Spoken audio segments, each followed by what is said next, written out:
Students, आज हम बात करते हैं हमारे चैप्टर 2 इकोनॉमिक्स की sector of the Indian economy.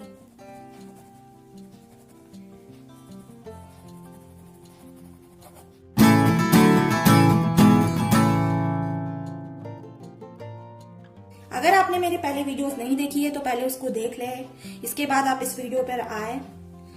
हम इस चैप्टर में सबसे पहले बात करेंगे इकोनॉमिक एक्टिविटीज क्या होती है। डिस्कस करते हैं इकोनॉमिक एक्टिविटीज के बारे में। The activities which are done for the purpose of profit making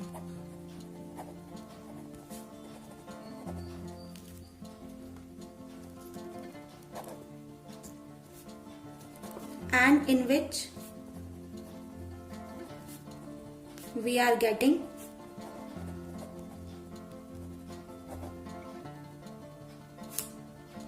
something in return of our work।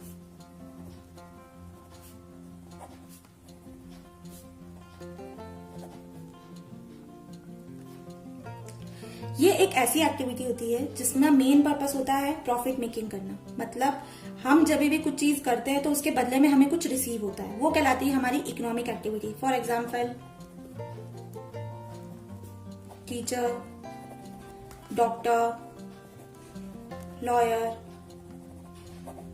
Etcetera, क्योंकि जो भी ये सर्विसेज हमें प्रोवाइड करते हैं इसके बदले में इनको इन रिटर्न कुछ ना कुछ मिलता है, फॉर्म ऑफ मनी।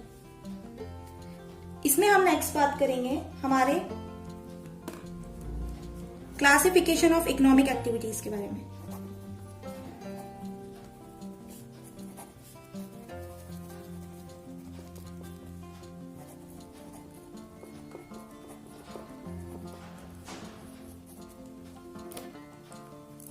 तो फ्रेंड्स, हम लोग इकोनॉमिक एक्टिविटीज को 3 पार्ट्स में क्लासिफाई करते हैं, हमारे 3 सेक्टर्स में क्लासिफाई करते हैं। फर्स्ट है हमारा प्राइमरी सेक्टर, सेकंड है हमारा सेकेंडरी सेक्टर और थर्ड है हमारा टर्शरी सेक्टर। तो फ्रेंड्स, हम डिस्कस करते हैं प्राइमरी सेक्टर के बारे में। प्राइमरी सेक्टर का पहला पॉइंट है हमारा, it deals with the activities related to direct use of natural resources. इसमें जो हम लोग इस्तेमाल किया जाता है वो हमारे नेचुरल रिसोर्सेज, जो हमारे फॉरेस्ट, लैंड, वाटर, इन सब का इस्तेमाल करते हैं हम प्राइमरी सेक्टर के अंदर। इसी सेक्टर को एक और नाम से भी जाना जाता है जिसको हम बोलते हैं एग्रीकल्चर सेक्टर। बहुत सी बार 1 मार्क्स में पूछा जाता है कि primary sector is also known as agriculture sector. It is an independent sector but also receives support from secondary and tertiary sector।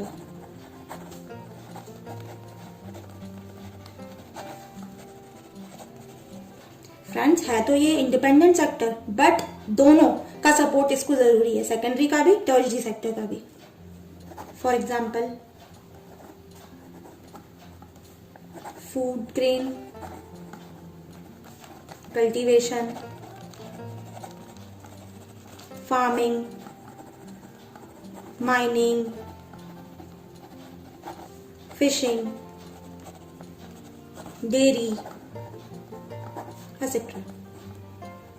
These all are come under the primary sector. Second में अब हम बात करेंगे friends secondary sector के बारे में।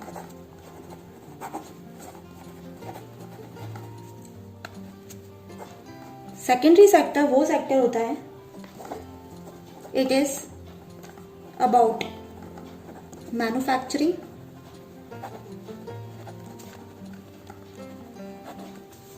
and transforming of goods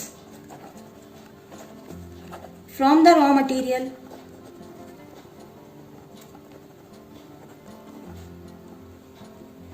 provided by the primary sector।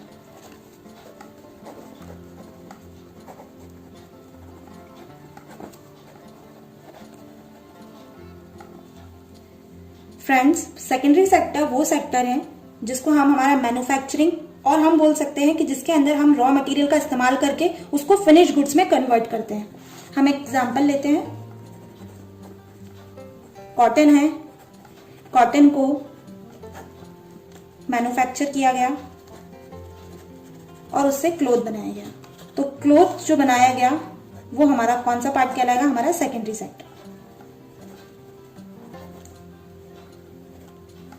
जबकि जो कॉटन है वो हमारा प्राइमरी सेक्टर है।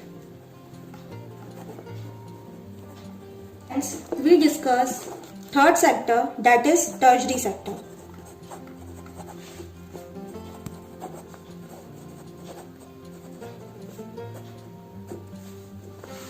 Tertiary sector, it provides us services. Friends, जितनी भी सर्विसेज है, कम्युनिकेशन, ट्रांसपोर्टेशन, बैंकिंग, वो सारी हमारी किसके अंदर आती है? हम टर्शरी सेक्टर के अंदर आती है।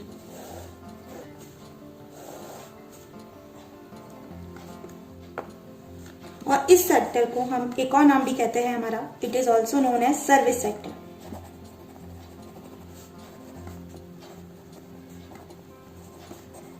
Because it provided services to all the people. Example, transportation, banking, communication,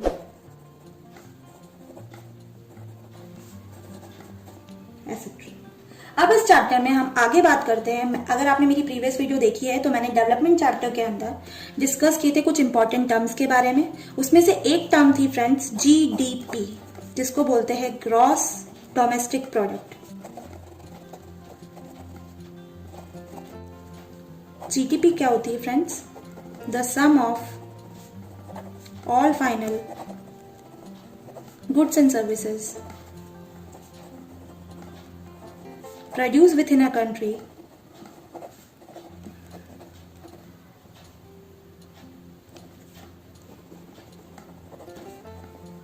during an accounting year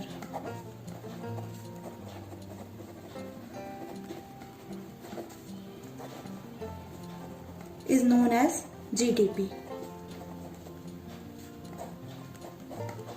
friends, इस टर्म में हमने बात करी है value of all final goods and services के बारे में। हम इसको एक एग्जांपल के थ्रू समझते हैं। फॉर एग्जांपल, एक फार्मर है, वो खेती वेती करता है, तो उसकी जो फसल होती है, खेती। फॉर एग्जांपल, एक फार्मर है, वो अब क्रॉप्स लगाता है अपने फार्म में, सपोज वीट प्रोड्यूस करता है और उसको वीट की कॉस्ट पड़ती है 8 रुपीज पर केजी। अब ये फार्मर किसी ट्रेडर को वो वीट बेच देता है, जिससे कि वो फ्लोर बना लेता है और वो उसको 10 रुपीज पर केजी मार्केट में बेच देता है आगे मैन्युफैक्चर को। ये मैन्युफैक्चर इसमें शुगर और ऐड कर देता है फ्लोर के अंदर और उससे कुकीज वगैरह बना लेता है और उस कुकीज को मार्केट में 60 रुपीज पर केजी में बेच देता है। तो अब क्वेश्चन ये अराइज होता है कि जब हम हमारी GDP की टर्म की बात कर रहे हैं कि sum of all final goods and services produce within a country during an accounting year, तो हमने यहाँ पर वर्ड को जोड़ दिया है फाइनल गुड्स एंड सर्विसेज। तो फाइनल गुड्स एंड सर्विसेज में हम इसकी कौन सी वैल्यू लेंगे? 8 रुपीज लेंगे, 10 रुपीज लेंगे या 60 रुपीज लेंगे? तो हम इसके अंदर जो फाइनली प्रोडक्ट तैयार हो रहा है और मार्केट के अंदर जिस रुपीज में बिक रहा है, हम ना 8 रुपीज लेंगे ना हम 10 रुपीज लेंगे, हम डायरेक्ट वैल्यू लेंगे इसकी 60 रुपीज, जो कि हमारी फाइनल वैल्यू है। तो फ्रेंड्स, इस वीडियो में इतना ही। आगे हम नेक्स्ट वीडियो में डिस्कस करेंगे historical changes in economic sector, organised and unorganised sector के बारे में। यदि आप चैनल पे नए हैं तो मेरे चैनल को सब्सक्राइब करना ना भूलें और वीडियो को लाइक, शेयर और कमेंट ज़रूर करें। जल्द मिलते हैं। Thank you.